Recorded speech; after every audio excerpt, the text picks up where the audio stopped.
بھائی صاحب بھی آئے ہوئے آج ماشاء اللہ. حضور میں تو اگر کوئی سوال کروں گا تو شاید پاکستان کی سچویشن پر شاید اگر آپ اجازت دیں تو کر لوں. وہاں پر آج کل اتنی یہ سیاستدان ہے نا تمہارے مشہور بڑے ان کے پاکستان کے سیاستدانوں سے تعلقات ہیں اور کسی زمانے میں یہاں بڑے بڑے عہدے بھی سنبھالے رہے. پھر ہم نے ان کو کھینچ کے جماعتی خدمت میں لے لیا. اس وقت سے بیچارے پھر وہ کیا ہوتے ہیں وہ جو گھونٹ دوندے ہو جاتے ہیں نا جیسا تو اب یہ دوندے سیاستدان ہیں. سنائیے. آج ہی میں صبح سن رائز ریڈیو کی خبر سن رہا تھا کہ 61 آدمی 1 دسمبر سے کراچی میں ہی صرف قتل ہو چکے ہیں. پھر آج بھی اس قسم کی خبریں ہر روز آ رہی ہیں. تو میں حضور کا خطبہ تھا چند ہفتے پہلے. حضور نے فرمایا تھا کہ دیکھو تم اس قسم کی حرکتیں کر رہے ہو, ظلم ہے. احمدیوں کو بھی انہوں نے قتل کیا, مساجد مسمار کر رہے ہو. تو اگر تم باز نہیں ہوگے تو خدا تعالیٰ تمہاری جواب طلبی کرے گا. تو کیا میں یہ سوچنے میں حق بجانب ہوں کہ یہ حضور کے ارشادات کے مطابق جو اس میں زیادتی پیدا ہوئی ہے یہ اسی کا نتیجہ ہے؟ آپ کو شاید یاد نہیں رہا کہ بہت شروع میں ہی جب میں یہاں آیا تھا ان دنوں میں 1-2 سال کے اندر کی بات ہے کہ میں نے وہ کشفی طور پر 10 جمعہ کا فرائیڈے دا 10th دیکھا تھا.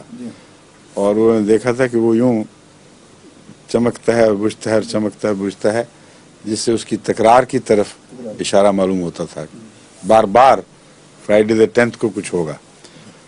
اور اسی سال پہلا فرائیڈے دا 10th آیا جو رمضان کے مہینے میں تھا.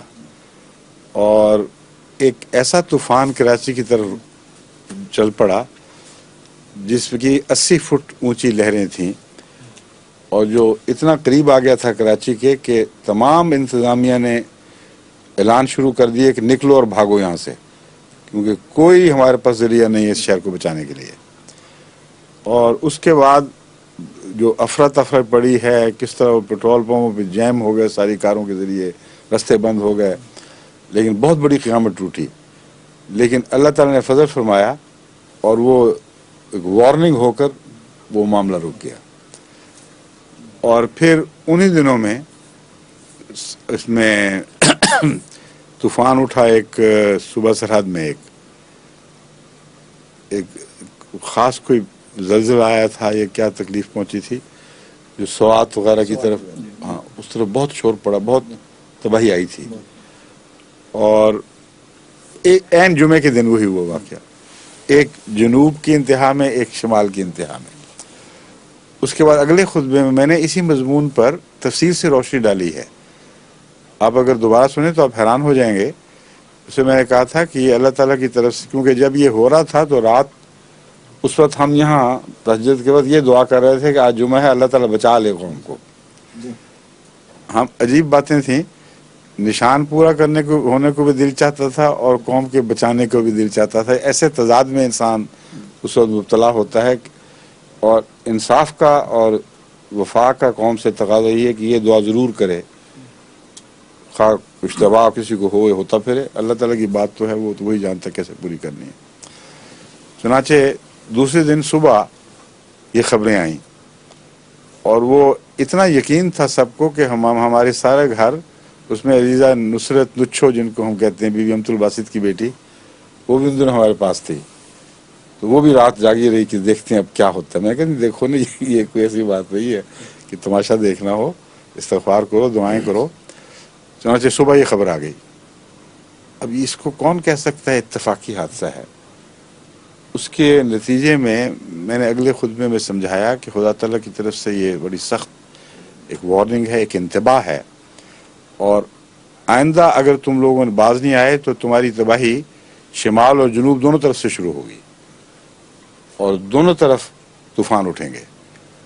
اب اس دور میں آپ کو کراچی تو نظر آیا ہے, وہ سوات میں جو واقعہ گزر گیا وہ نظر نہیں آیا. وہی علاقہ ہے جہاں سے پہلے وہ اس زمانے میں وارننگ شروع ہوئی تھی اور وہیں اب اس سے بڑھ کر یہ آ گئی ہے.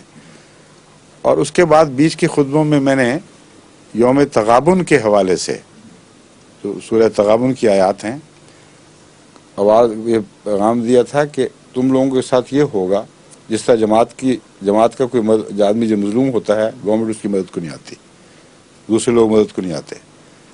تو سورہ تغابن سے مجھے معلوم ہوتا ہے کہ جب یہ بیماری قوم میں ہو جائے، معصوموں پر ظلم ہو اور ان کی مدد کی آواز نہ سنی جائے، تو ساری قوم ایک دوسرے کو پکارے گی اور مدد نہیں آئے گی.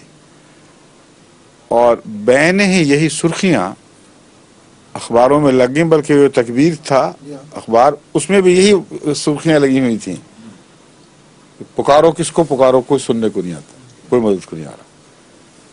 تو ایک ایک لفظ جو قرآن کریم سے مفہوم میں سمجھا، اس کا ایک ایک لفظ پورا ہوا ہے اور ہو رہا ہے.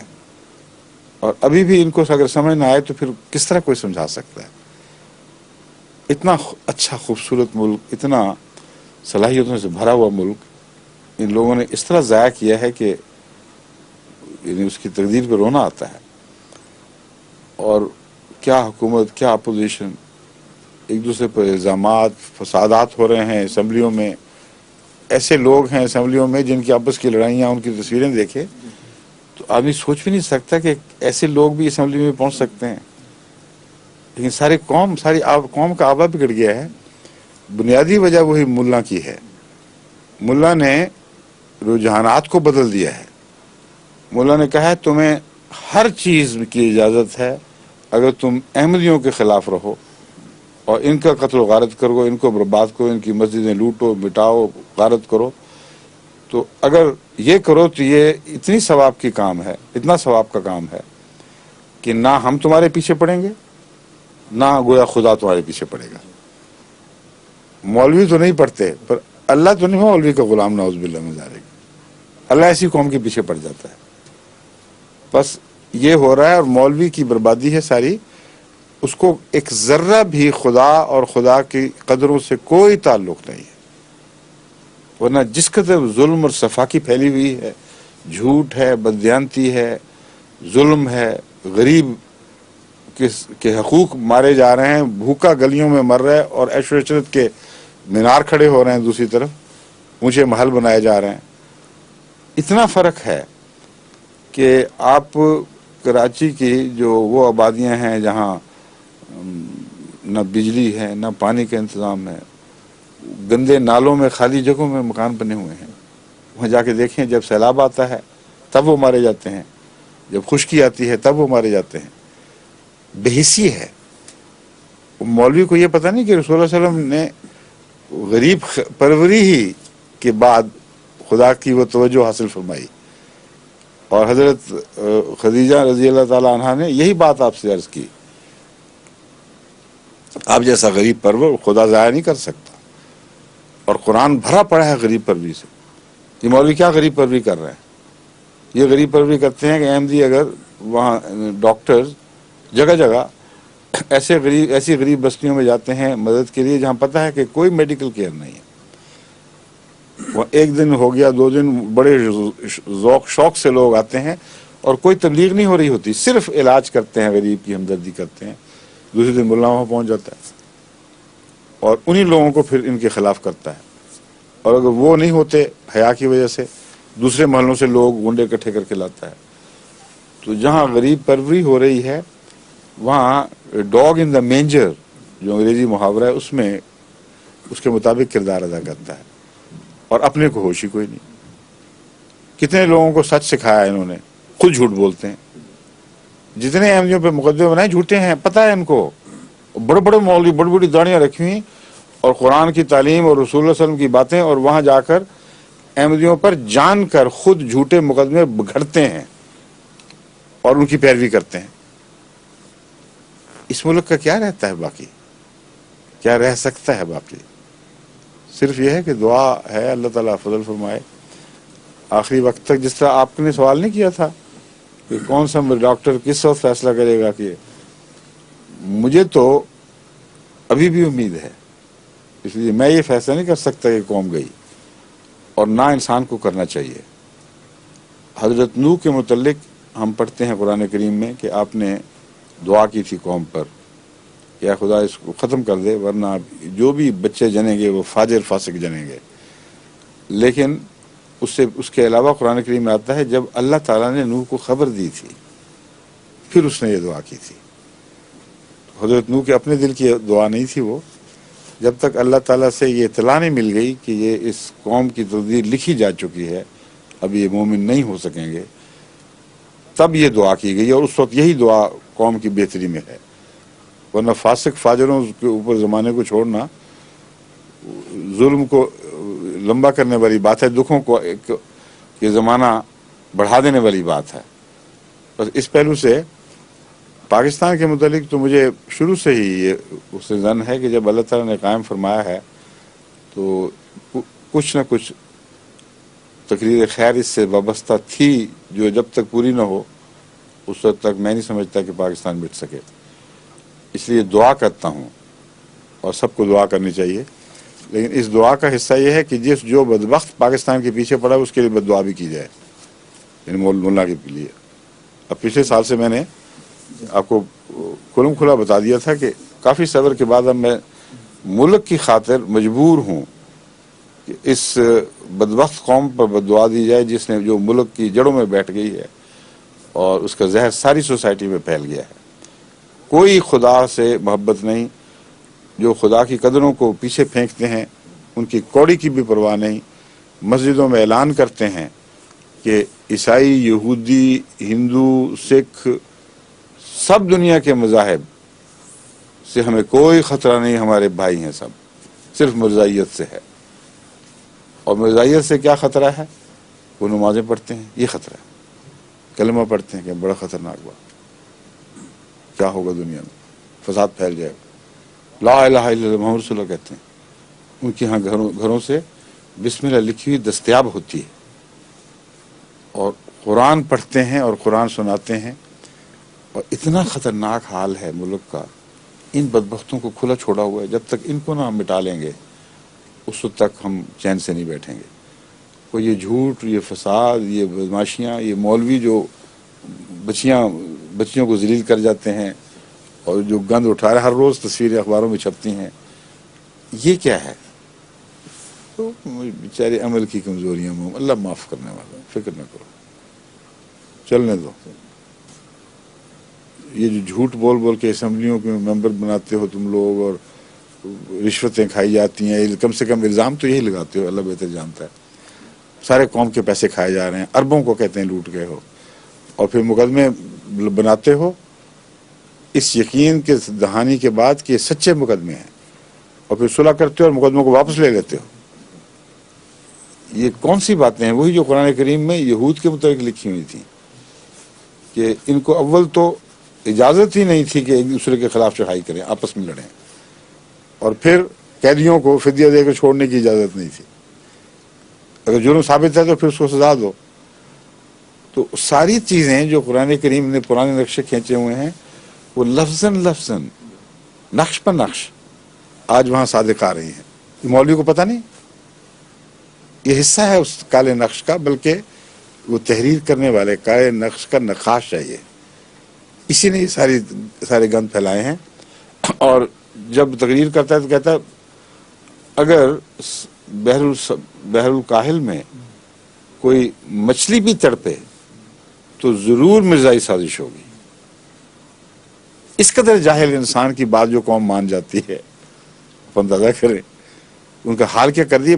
کہہ کر، جس طرح ہٹلر نے کہا تھا کہ جھوٹ بولتے چلے جاؤ یہاں تک کہ بڑے سے بڑا جھوٹ ہو تب بھی قوم اس کو مان جائے گی. جھوٹ بس یہ ہے کہ رگڑتے چلے جاؤ. کہ انہوں نے ایسا جھوٹ رگڑا ہے جماعت کے اوپر اور ساری قوم مان گئی ہے کہ چلو کرتے چلے جاؤ.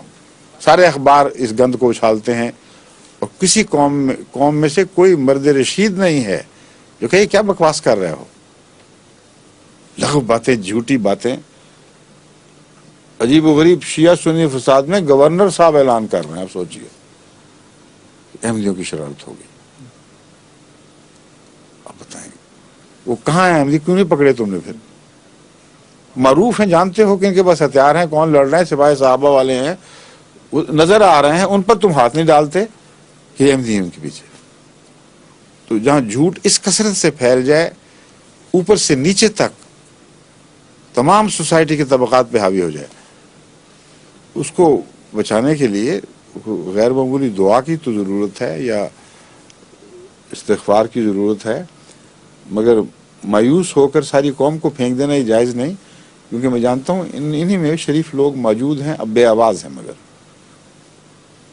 آواز نہیں اٹھتی ہے مطلب نہیں کہ آواز دلوں میں پیدا نہیں ہوتی.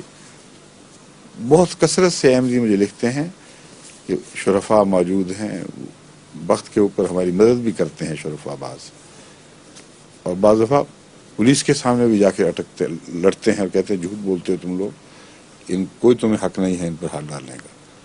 سارے بعض دفعہ ایک جگہ کے شرفاء اکٹھے ہو کر کہیں کہیں مگر ہو جاتا ہے. تو یہ جو شرافت کی رمق ہے یہ مری نہیں ہے، قوم میں زندہ ہے. جب تک چنگاری ہے اس وقت تک آگ کی توقع ہو سکتی ہے، اس لیے اس کو کہتے ہیں رائٹ آف کرنا جائز نہیں ہے.